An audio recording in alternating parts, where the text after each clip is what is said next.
अभी तक चुनाव कमीशन ने वाज़ा नहीं की और ना ही हुकूमत ने वाज़ा की हैं।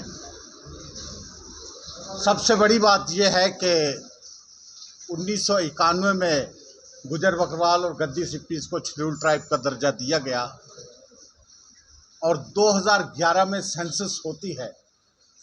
उस सेंसस के मुताबिक मौजूदा सरकार ने पॉलिटिकल रिजर्वेशन, सियासी तखसास गुजर बकरवाल गद्दी सिप्पीज़ को दिया और 9 सीटें रिजर्व कर दी शेड्यूल ट्राइब के लिए। वो 2011 की सेंसस के मुताबिक है। उसके बाद डिलिमिटेशन होती है सीट्स की 2022 में।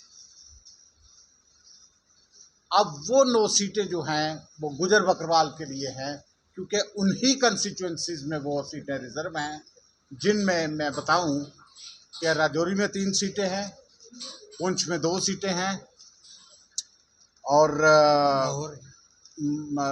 रियासी में 1 सीट है, तो अनंतनाग में 1 सीट है और बांडीपुर में 1 सीट नहीं, और गांधरबल में 1 सीट है।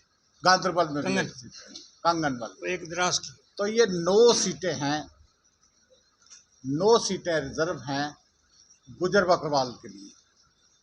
अब उसके बाद 2024 में सो कॉल्ड पहाड़ीज, गद्दास, कोली, गदा ब्राह्मण्स, इनको भी शेड्यूल ट्राइब गैर आईनी तौर पे दिया गया, जो कि बनता नहीं था। तो इस चीज़ को वाज़ा नहीं, और ये चीज़ बहुत वजाहत के साथ कही है पार्लियामेंट के अंदर और सरकार ने भी, और जैसा कि कानून भी वज़ा किया गया है कि ये इनका 10% तखसास जो है ये अलग होगा, सेपरेट होगा। इसका पहले जो 10% गुजर बकरवाल गद्दी सिप्पीज़ का है उसके साथ कोई ताल्लुक नहीं होगा और गुजर बकरवाल का डाइल्यूट नहीं किया जाएगा, उससे कम नहीं किया जाएगा। अब ये जो चुनाव होने जा रहे हैं उसमें हम चाहते हैं कि गुजर बकरवाल के बगैर इन 9 सीटों पे जो शेड्यूल ट्राइब के लिए रिजर्व है जम्मू कश्मीर में, कोई दूसरा आदमी फॉर्म नहीं भरना चाहिए। किसी भी कैटेगरी का दूसरा आदमी या जनरल कैटेगरी का फॉर्म नहीं भरना चाहिए, क्योंकि कानूनी तौर पे ये वज़ा हो चुका है कि ये सीटें गुजर बकरवाल के लिए हैं, शेड्यूल ट्राइब के लिए है। क्योंकि अगर ये सो कॉल्ड पहाड़ीज ये कहते हैं कि हम भी चुनाव लड़ेंगे, तो कानूनी तौर पे वो बिल्कुल गलत है, गैर आईनी होगा, गैर कानूनी होगा, क्योंकि इनको शेड्यूल ट्राइब 2024 में दिया गया है, जबकि ये तखसास जो दी गई है, ये जो रिजर्वेशन की गई है, ये 2011 की सेंसस के मुताबिक और 2022 की डिलिमिटेशन के मुताबिक की गई। तो इसी चीज़ को वाज़ा करने के लिए हम दोबारा से आपके सामने आए हैं।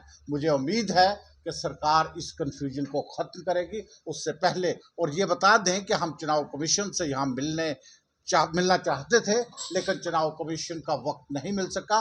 जैसा कि आप जानते हैं, जम्मू को कोई संजीदगी के साथ नहीं लेता है। उन्होंने कश्मीर के अंदर, चुनाव कमीशन ने कश्मीर के अंदर लोगों से और पार्टी से बातचीत की। यहाँ पे किसी ना पार्टी, ना किसी नुमाइंदा, ना किसी सोशल ऑर्गेनाइजेशन से मिले और यहाँ से चले गए। लेकिन उसके बाद हमने ऐसा किया क्योंकि हमने चुनाव कमीशन से बात जो करनी थी वो हमने अपने मेमोरेंडम के ज़रिए, एक रिप्रेजेंटेशन के ज़रिए उन्हें दे दी है।